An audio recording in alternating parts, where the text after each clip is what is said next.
Welcome to India 360. ప్రపంచవ్యాప్తంగా పలు దేశాల్లో అగ్రదేశం అమెరికా సైనిక స్థావరాలను ఏర్పరచుకుంది. ఆయా దేశాలకు భద్రత కల్పిస్తామని యునైటెడ్ స్టేట్స్ నమ్మబలుకుతోంది. కానీ దీని మాటున విస్తారమైన ఖనిజ సంపదను చమురును కొట్టేస్తోంది. ఈ విషయాన్ని చాలా దేశాలు ఆలస్యంగా గుర్తించాయి. అందుకే ప్రత్యామ్నాయ మార్గాలను అన్వేషిస్తున్నాయి. ఇప్పుడు అమెరికాను తీవ్రంగా వ్యతిరేకించే రష్యా, చైనాతో స్నేహానికి యత్నిస్తున్నాయి. అమెరికాను అక్కడి నుంచి తరిమేయలేక డ్రాగన్ ను ఆశ్రయిస్తున్నాయి. అయితే ఇజ్రాయెల్ యుద్ధంతో పశ్చిమ ఆసియాలో ఉగ్రవాదులు లేచి కూర్చున్నారు. ఆయా దేశాల్లోని అమెరికా స్థావరాలపై దాడులు నిర్వహిస్తున్నారు. తమ దేశాన్ని వీడాలి అంటూ అమెరికాకు అల్టిమేటం జారీ చేస్తున్నారు. దీంతో ఆఫ్ఘనిస్తాన్ అనంతరం అమెరికా మరో స్థావరాన్ని కోల్పోనుంది. అమెరికా కోల్పోతున్న ఆ స్థావరం ఏంటి? Watch the story. ఇరాక్ ను అమెరికా ఖాళీ చేయాల్సిందేనా? సిరియా, ఇరాక్ లో యుఎస్ బేస్ పై దాడి చేస్తుంది ఎవరు? ఇరాక్ నుంచి యుఎస్ ను వెళ్లగొట్టే ప్లాన్ ఎవరిది? ఇజ్రాయెల్ హమాస్ యుద్ధం అమెరికాకు మరో చిక్కును తెచ్చిపెడుతోంది. పశ్చిమ ఆసియాలోని ఇరాన్ మినహా చాలా దేశాలను అమెరికా తన కంట్రోల్లో పెట్టుకుంది. అందుకారణం పశ్చిమాసియా దేశాల్లో చమురు నిల్వలు విస్తారంగా ఉన్నాయి. అరబ్ దేశాలకు ప్రధాన ఆలయ వనరు చమురు నిల్వలే. అయితే ఆ వనరులపైనే అగ్రదేశం కన్నేసింది. వాటిని చీప్ గా కొట్టేయాలంటే ఆయా దేశాలు తన గుప్పిట్లో ఉండాలని భావించింది. అందుకు ఇరాన్, ఇరాక్ దేశాలను బూచిగా చూపించి అరబ్ దేశాల్లో అంకుల్ శ్యామ్ టెస్ట్ వేశారు. ఆయా దేశాలకు భద్రత కోసమని సైనిక స్థావరాలను వాషింగ్టన్ ఏర్పాటు చేసుకుంది. వాటి ద్వారా పశ్చిమాసియాలో పెద్దన దేశం పెత్తనం చెలాయించింది. అయితే ఇన్నాళ్లు అమెరికా దోపిడీ విధానాన్ని గుర్తించని అరబ్ దేశాలు ఇప్పుడిప్పుడే మేల్కొంటున్నాయి. ఈ క్రమంలోనే అమెరికాకు చెక్ పెట్టేందుకు డ్రాగన్ కంట్రీతో స్నేహానికి యత్నిస్తున్నాయి. బీజింగ్ కు అరబ్ దేశాలు క్యూ కడుతున్న క్రమంలోనే అక్టోబర్ 8న ఇజ్రాయెల్పై హమాస్ వేలాది రాకెట్లతో దాడికి దిగింది. హమాస్ దాడులకు ప్రతీకారంగా అక్టోబర్ 8న ఇజ్రాయెల్ యుద్ధం ప్రకటించింది. ఈ యుద్ధానికి అమెరికా సంపూర్ణ మద్దతును ప్రకటించింది. పెద్ద ఎత్తున ఆయుధాలను ఇస్తామని వాషింగ్టన్ తెలిపింది.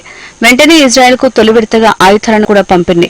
అయితే ఇజ్రాయెల్ దాడులతో గాజా అత్యంత ఘోరంగా మారింది. గాజా ప్రజలు పెద్ద ఎత్తున మృత్యువాత పడటంపై అరబ్ దేశాలు ఆందోళన వ్యక్తం చేశాయి. యుద్ధాన్ని ఆపాలని గల్ఫ్ దేశాలు పిలుపునిచ్చాయి. కానీ యుద్ధాన్ని ఆపేది లేదని ఇజ్రాయెల్ ప్రధాని బెంజమిన్ నెతన్యాహు తేల్చి చెప్పాడు. గాజాలో పరిస్థితులు అత్యంత ఘోరంగా మారాయి. దీనంతటికీ అమెరికానే కారణమంటూ ఉగ్రవాద సంస్థలు భావించాయి. అందుకే పశ్చిమాసియాలోని అమెరికా స్థావరాలపై ఉగ్రవాదులు ప్రతీకార దాడులకు దిగుతున్నారు. ఇరాక్, సిరియా వంటి దేశాల్లోని అమెరికా స్థావరాలపై డ్రోన్ దాడులు జరుగుతున్నాయి. సాధ్యమైనంత వరకు ఈ దాడుల్ని అమెరికా అడ్డుకుంటోంది. ఇప్పటికే అమెరికా తీరుపై అరబ్ దేశాలు తీవ్ర ఆగ్రహం వ్యక్తం చేస్తున్నాయి. ఈ నేపథ్యంలో పశ్చిమాసియాలోని యుఎస్ స్థావరాలపై దాడులు కొనసాగితే అమెరికాకు ఇబ్బందులు తలెత్తుతాయి. ఆయా బేస్లను ఖాళీ చేయమని అడిగే అవకాశం ఉంది. పశ్చిమాసియాలో ఏర్పడుతున్న డ్యామేజీని వాషింగ్టన్ ఆలస్యంగా గుర్తించింది. దీంతో గాజాలో యుద్ధాన్ని ఆపాలంటూ ఇజ్రాయెల్పై అమెరికా ఒత్తిడి తెస్తోంది. అయితే ఇజ్రాయెల్ ప్రధాని బెంజమిన్ నెతన్యాహు మాత్రం అందుకు నిరాకరిస్తున్నారు. హమాస్ ను అంతం చేసే వరకు యుద్ధాన్ని ఆపేది లేదని తేల్చి చెప్తున్నారు. తమను ఏ దేశమూ ఒత్తిడి చేయలేదని తేల్చి చెప్తున్నాయి. దీంతో అమెరికా భయపడిన విధంగానే రంగంలోకి ఇరాక్ ఎంట్రీ ఇచ్చింది. యునైటెడ్ స్టేట్స్ నేతృత్వంలోని సంకీర్ణ మిలిటరీ మిషన్ ను మూసేయాలని ఇరాక్ యత్నిస్తోంది. తాజాగా ఇరాక్ రాజధాని బాగ్దాద్లోని ఉగ్రవాదుల డ్రోన్లను ఎదుర్కొనేందుకు అమెరికా ఎదురుదాడులకు దిగింది. దీంతో ఇరాక్ ప్రధానమంత్రి మహమ్మద్ షియా అల్ సుదానీ తీవ్ర ఆందోళనకు గురయ్యారు. అమెరికా తీరు ప్రమాదకరంగా మారిందని స్పష్టం చేశారు. ఇరాన్ ఆధ్వర్యంలోని ఉగ్ర సంస్థల నుంచి ఇరాక్పై ఒత్తిడి పెరిగింది.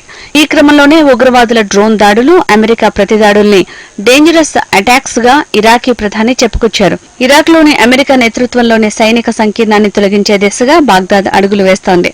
ఈ నెల 5న ఇరాకీ ప్రధాని షియా అల్ సుదానీ మాట్లాడారు.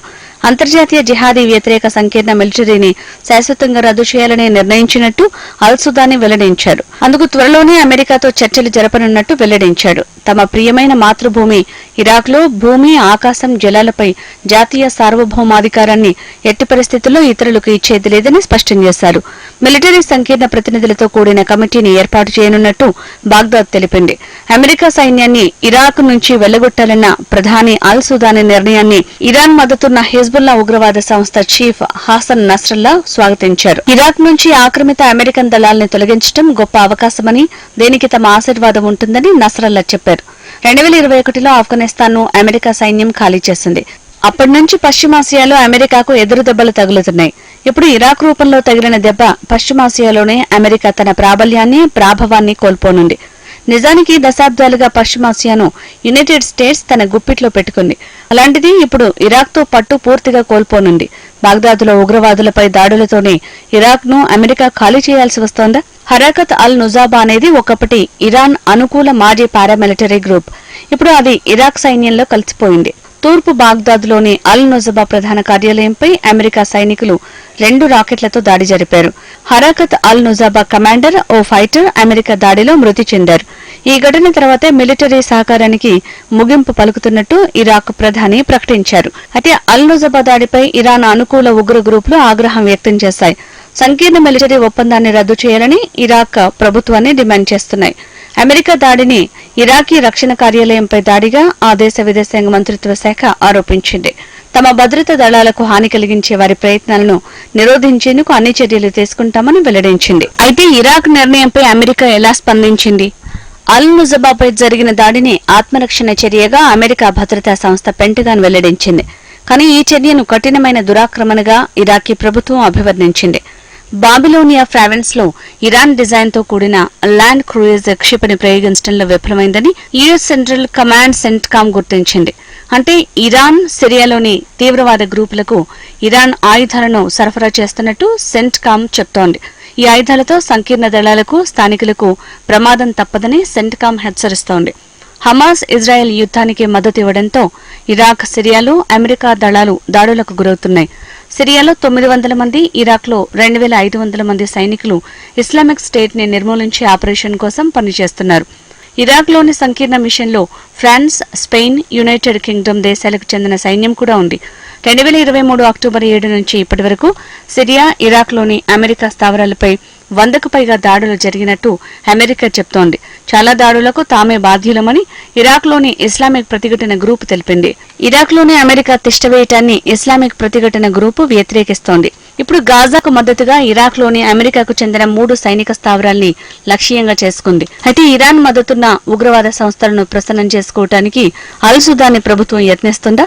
నిజానికి ఇరాన్ మద్దతున్న ఉగ్ర సంస్థల మద్దతుతోనే అల్ సుదానీ ప్రభుత్వం నడుస్తోంది.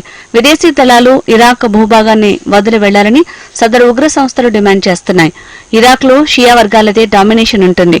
అల్ సుదానీని షియా వర్గానికి చెందిన ఉగ్ర సంస్థలు నియంత్రిస్తున్నాయి. దీంతో ఇరాక్ ప్రధాని తీవ్ర ఒత్తిడికి గురవుతున్నట్టు అల్ సుదానీ సన్నిహితులు చెబుతున్నారు.